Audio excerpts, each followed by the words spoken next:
In the 1980s, the city of Seattle was a bustling urban center, but beneath its vibrant streets lurked a chilling secret.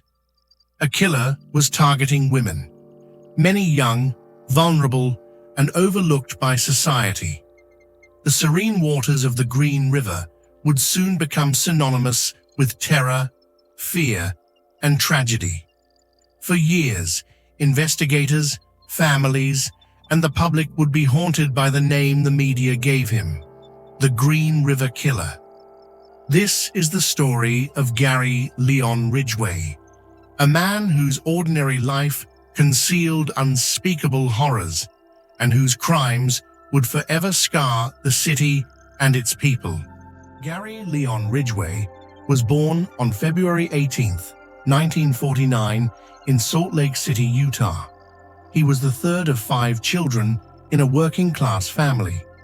His father, a laborer, was often distant, leaving Gary and his siblings to navigate a complex household largely on their own.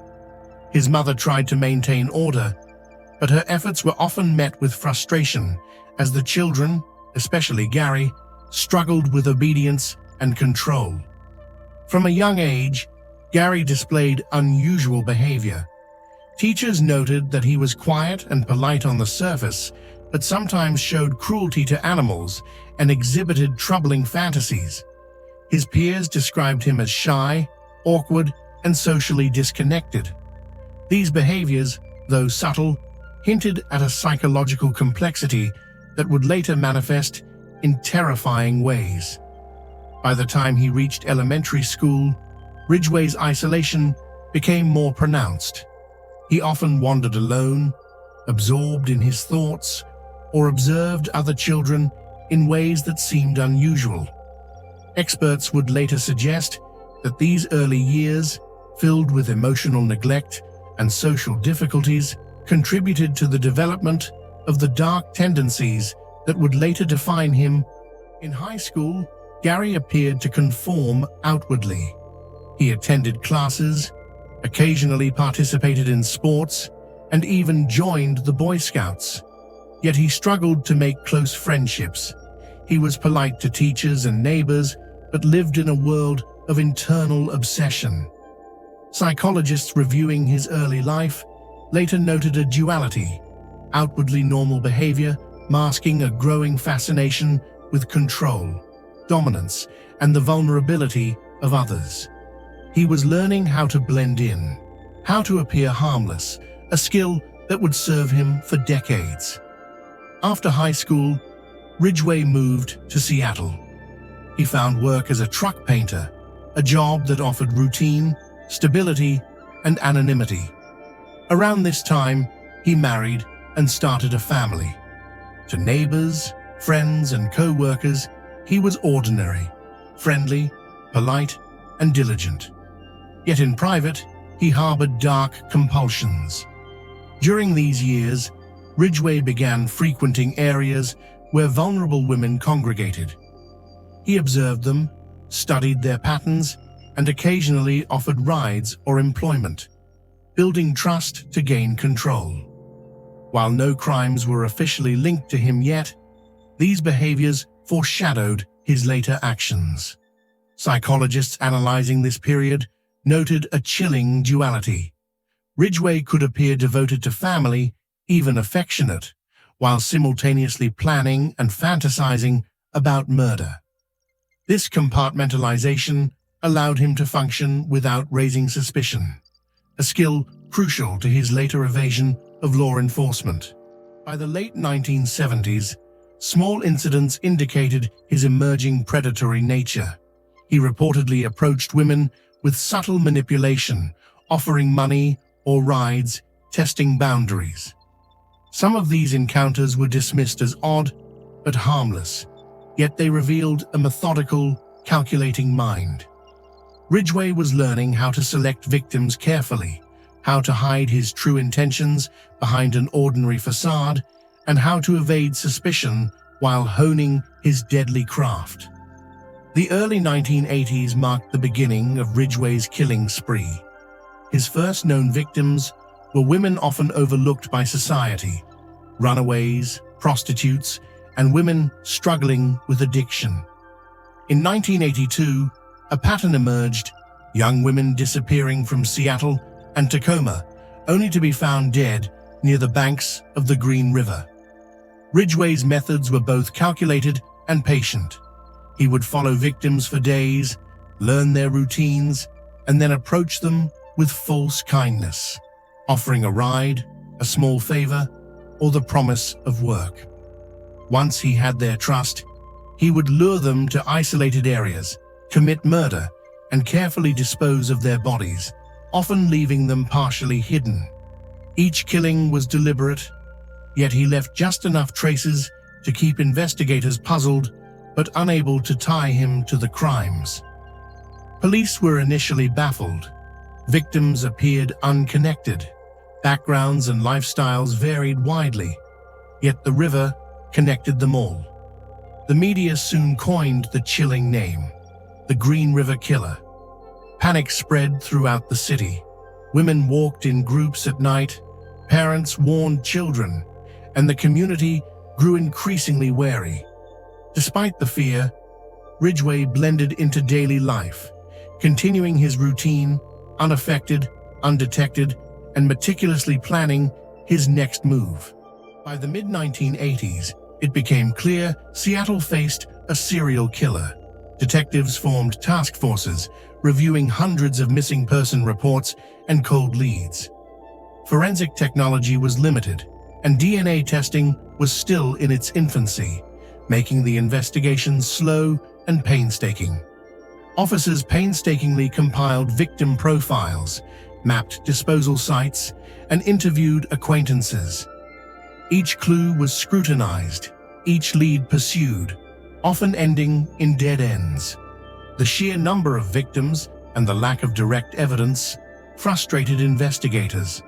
Communities demanded answers, and the media amplified the urgency, highlighting the dangers and raising public fear. Behavioral psychologists were consulted to build a profile. Ridgway was described as cunning, patient, and socially adaptable.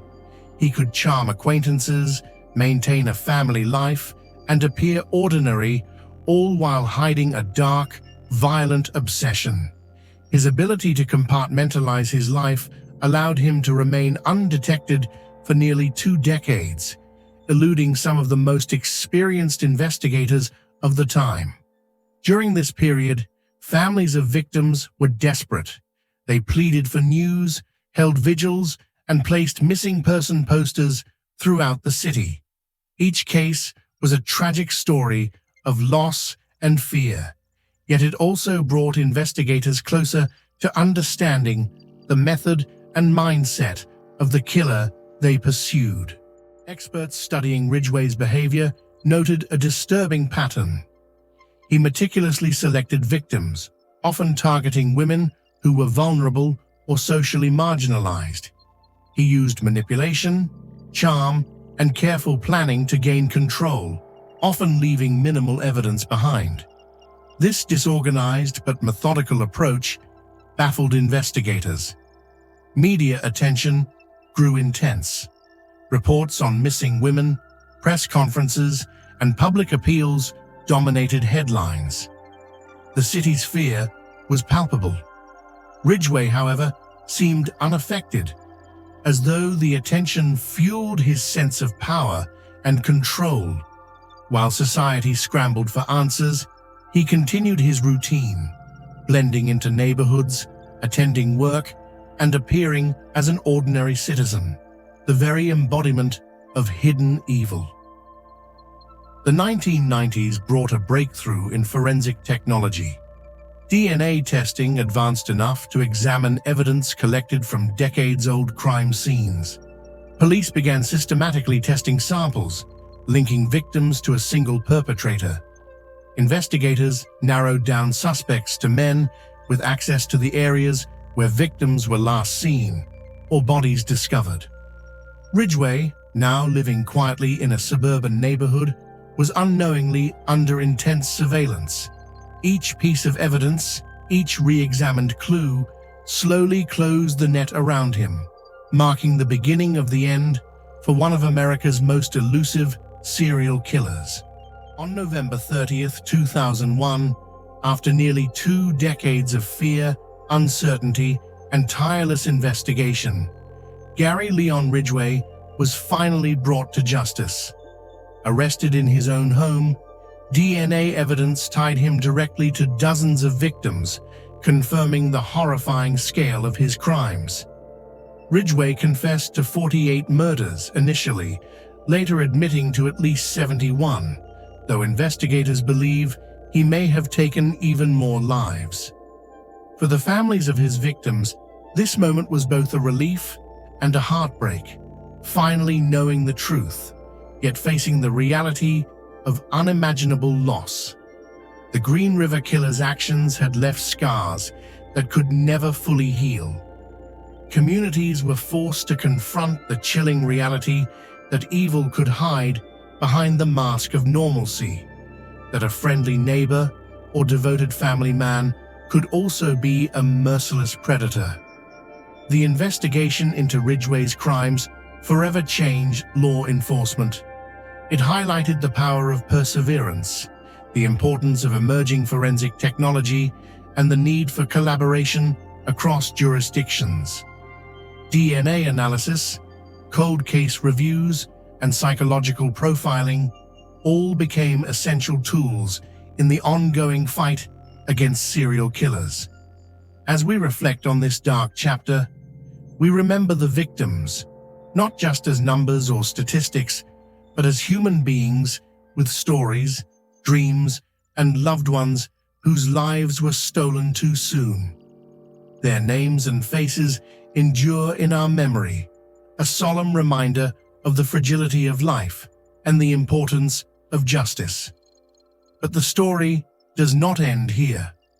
Across the world, countless true crime cases wait to be uncovered, each with lessons, warnings, and mysteries that demand our attention. If you want to explore more chilling, fascinating, and true crime stories, subscribe to my YouTube channel. Click the bell icon to never miss a tale from the shadows of human nature.